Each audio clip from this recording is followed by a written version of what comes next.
I've mentioned before that change is inevitable on construction projects, and so it's important to spend a little time looking at how changes can happen and what the consequences are. So, formal changes are contemplated by the AIA A201 in Article 7, and the three types of changes that the A201 has in view are, first of all, change orders in Section 7.2. And what change orders are basically are modifications of the contract. And this is, in first-year contract terms, it's a modification, right, where the parties agree we're going to change something. We're going to have this kind of doorknob instead of that kind of doorknob. It's going to take this amount of time to perform the work instead of that amount of time. And a change order is simply where the owner and the contractor will agree on what the change is and what impact, if any, it has on two things: the contractor's compensation, how much money the contractor is going to get paid, and the schedule, whether the contractor is going to get any more time or have less time as a result of the change in order to achieve substantial completion. And so change orders can either add to the work, they can simply swap out work, one kind of doorknob for a different kind of doorknob, or they can deduct from the work. So they're additive change orders or deductive change orders, or simply changes that have no, that don't change the scope of the work at all, but simply change some item within it. And depending on what the change is, it can add to the contractor's time and compensation, or can take away or have no effect. But all that gets memorialized in a formal document called a change order that's signed by both the owner and the contractor when they agree on the impact of a change. Now, when they don't agree on the impact of a change, that's where construction change directives come in under Section 7.3. And what a construction change directive is basically the owner saying, okay, contractor, I know you don't agree with me that some change I want to make, you don't agree about what you think it's going to cost you more money and take more time, and I think it's not. So a construction change directive is the owner directing the contractor to proceed with the work as changed, even though there hasn't been any sort of agreement yet as to the impact on the contractor's compensation or schedule.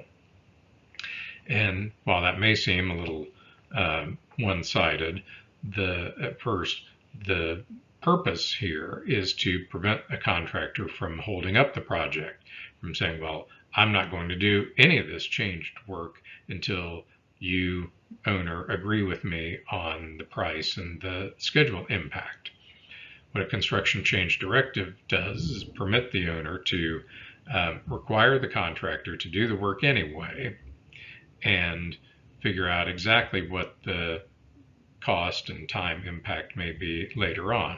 Now, when you read 7.3, you'll see that there is a mechanism for providing the contractor some compensation on a kind of provisional basis until there's agreement on the time and impact,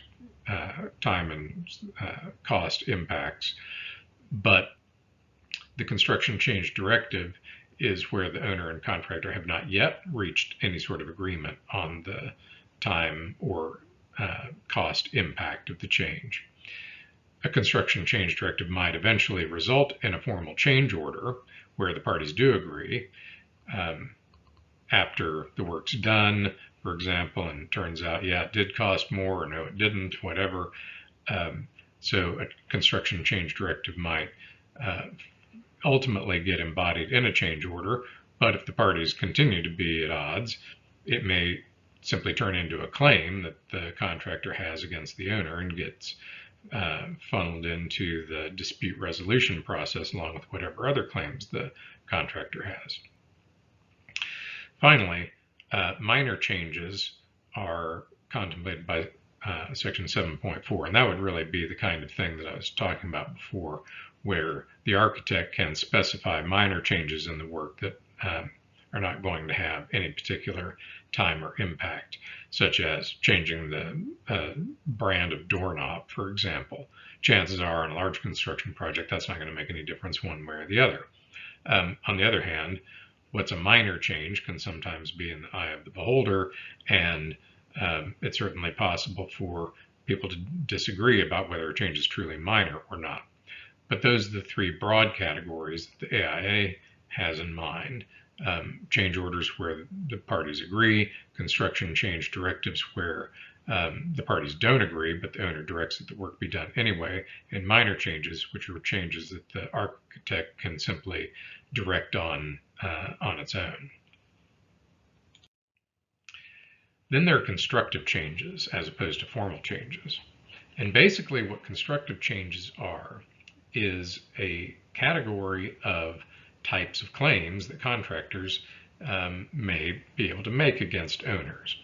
In other words, constructive changes come about when a contractor takes a position that the owner has changed something in fact without actually going through the formal change process, or the owner's doing something that is not actually called for by the contract documents.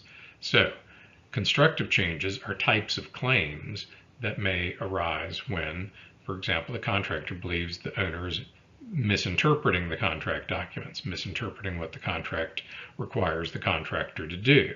Usually this comes through the owner's representative, that is the architect, but that is the contract interpretation or misinterpretation, depending on your point of view. But that's one way that a constructive change can be made. So, for example, if the contract specifies that the contractor has to do X, and the owner's architect says, well, we interpret X to mean that you have to bury a line 12 inches below the surface, 12 inches below grade, for example. The contract simply says lines shall be buried 12 inches below the grade. And the architect says, we interpret that to mean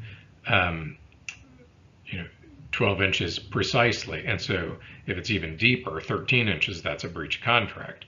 Well, the contractor might well say, no, 12 inches means at least 12 inches, but if it's 13 inches, that's okay. So if the parties can't agree on this, the contractor might well take the position that the owner, through its representative, the architect, has essentially imposed a constructive change on the contractor by misinterpreting the contract documents to require burial of the lines at precisely 12 inches rather than the contractor's view of no less than 12 inches, something like that. Constructive changes can also arise when there's been some breach of an implied warranty, as we've talked about before. There's an implied warranty that the parties will cooperate. For example, that the architect will provide timely review of whatever submittals the contractor may make during the course of the construction. Because as the architect is out in the field doing its work, there will often be what are called shop drawings, where the contractor says, here's how I'm planning to construct a particular piece of the work, that is more detailed than what the architect's plans specify. And so there's nothing inconsistent with the architect's plans. It's just something that's a more detailed drawing of a particular element of the construction. And under the contract documents, the contractor is obligated to send to the architect those shop drawings for the architect's review and approval. Well, if the architect is dragging its feet, is not turning those shop drawings around in a timely fashion, there might well be a breach of the implied duty to cooperate between the owner and the contractor, because the architect's acting on behalf of the owner. And If that has a schedule impact, the architect dragging its feet on approving shop drawings has an impact on the contractor's schedule, then the contractor might well claim that there's been a constructive change to the schedule as a result of this breach of duty of cooperation. That's just an example of a constructive change. It's not a formal change. It's simply something that has, as events have unfolded, turned out to have a negative impact on the contractor, either in terms of the cost of the work to the contractor or the schedule that the contractor has to meet. And the contractor may well make a claim against the owner for some sort of constructive change as a result of breach by the owner through the architect of some implied warranty that the owner has made to the contractor. So constructive changes are a big thing because they arise as a result of some problem, possibly a breach by one or the other party. And typically these are changes, constructive changes are the bases of claims made by contractors against owners, saying the owner's requiring something different from what I bid on, something different from what the contract actually requires me to do. So changes happen all the time because construction projects are really dynamic entities. It's not a one-off situation where, like selling a car, where you sell it and you're done for the most part. Construction projects are literally works in progress, and so changes happen along the way as things happen. There's bad weather, prices increase on materials, or you have run into unseen unanticipated subsurface conditions, things like that. All sorts of things can happen that will have an impact on the time and the cost of the work, and those often turn into changes, either formal or constructive.